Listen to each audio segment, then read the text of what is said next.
Bismillahirrohmanirrohim. Bismillahi kalawan nyebat jenengan Gusti Allah ngawitan jisim abdi ngaos kana ieu kitab sapina. Sifatna Allah Ar-Rahmani anu maparina nikmat ageng ya Allah di dunya sareng di akhirat pikeun sadayana makhluk.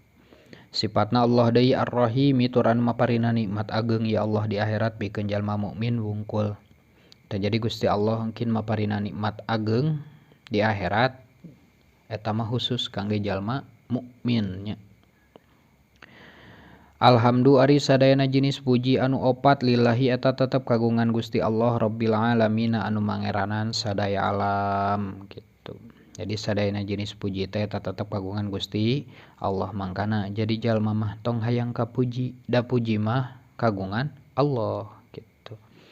Wabihi sareng ka Gusti wungkul nasta'inu nyuhunkeun pitulung abdi sadaya ala umuri dunya netepan kana pirang-pirang perkara dunya waddini sareng netepan kana pirang-pirang perkara agama. Iwal ti ka Gusti wungkul urang nyuhunkeun pitulung bahwa eta urusan dunya, bahwa eta urusan agama gitunya.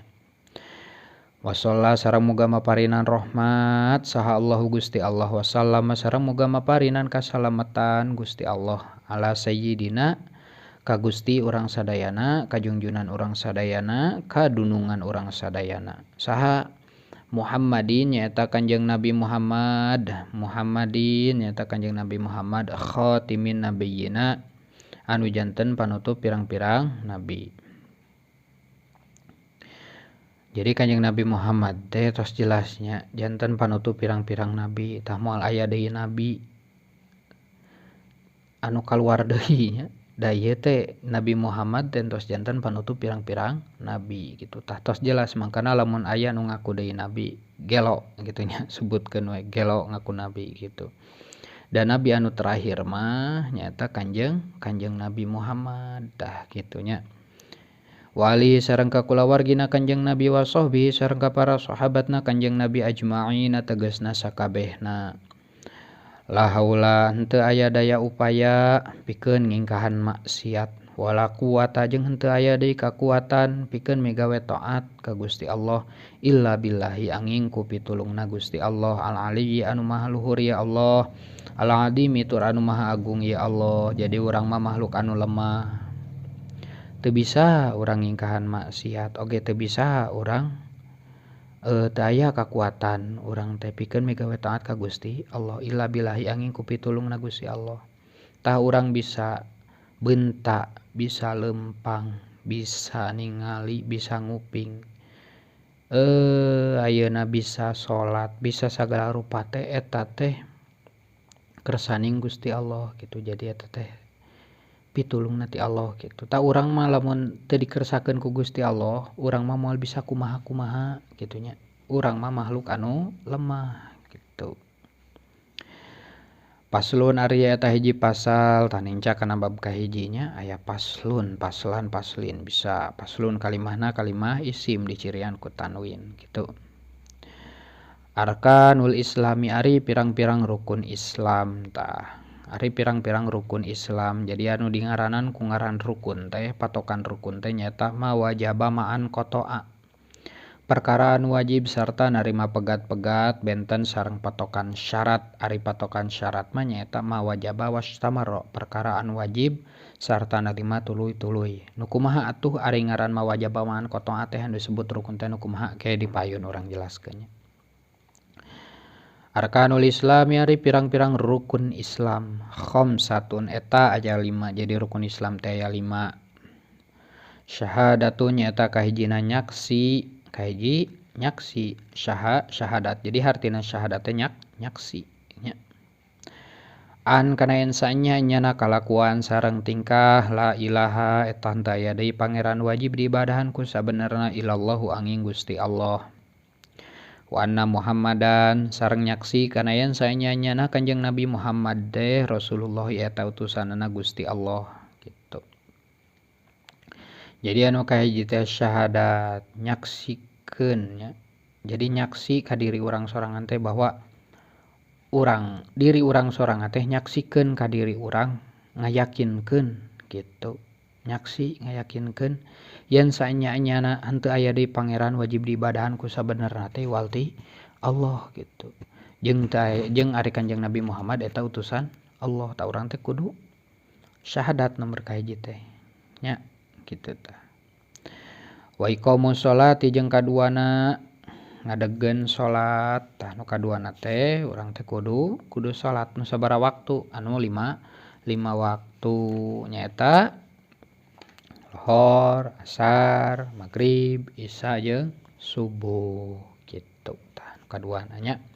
Tah salat teh ti jajaran rukun Islam nomor kadua kade. Wa itauz zakati jeung katiluna kudu ngaluarkeun zakat jeung urang katiluna teh kudu zakat. Jadi urang Islam teh nya tong poho kana zakat, tong lebar kana zakat tah nya. Urang teh kudu zakat ngaluarkeun zakat. Zakat naon wae tangke aya di payunnya, aya zakat jual beli, zakat fitrah kitu nya. Loba pokona mah. Ke urang sebutkeun hiji-hiji zakatna di bab payun diterangkeun gege ku musannifnya. Wa saumu Ramadan jeung kaopatna puasa dina bulan Ramadan, tah kaopatna teh urang kudu puasa. Jadi urang salaku urang Islam teh kudu puasa nya kade. Entong ayeuna dina KTP Islam lagu bulan puasa cicing di warteg berang-berang kitu tah. Puasa berang-berang cicing di warteg ari KTP Islam. Berang-berang aya cin teh haneut jeung rokogar pitah teu kengeng kitu urang Islam nya. Wayahna puasa kitu. Dina bulan Ramadan nya. Wa hajjul baiti sareng munggah haji ka Baitullah man kajalma istata'a anu kawasa ilaihi ka itu si man naonana sabilan di jalana jeung nomor kalimana teh urang teh kudu urang teh munggah haji nya dina salah sahijina rukun Islam teh urang teh nomor kalimana urang teh munggah haji ka Baitullah. Munggah haji teh keur saha? Man kajalma istata'a anu kawasa ilaihi ka itu si man teh sabilan di jalana. Jadi jalma anu geus kawasa di jalana, maksud kawasa di jalana di dieu teh geus mampu kitu.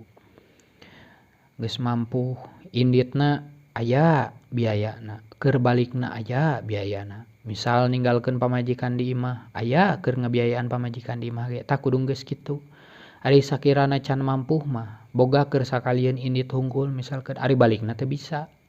Boga keur sakalian indit jeung balik, ari jang pamajikan di imah teu boga. Tah entong kitu. Munggah haji teh urang teh kudu geus mampu kitu. Man kajalma istata'a di dieu teh mampu di jalana teh. Loba manana teh nya. Aya deui anu ngamaknaan urang teh deuk munggah haji teh ti sajabang geus mampu teh urang teh kudu geus buleud. Buleud naon gitu. Tah buleudna teh kudu buleud naon gitu.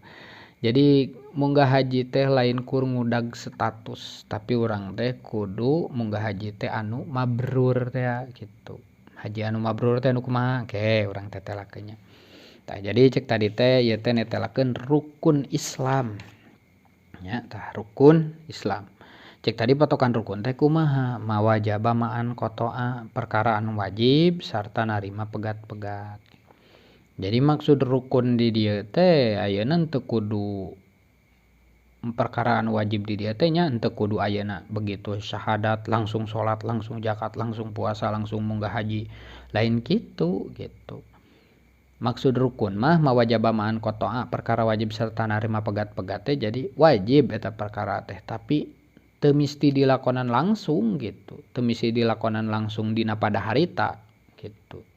Jadi aya waktu-waktu tertentu gitu, aya waktu-waktu tertentu, aya sikon-sikon tertentu. Tah ayeuna misalkeun mualaf ya nya. Mualaf deuk asup Islam.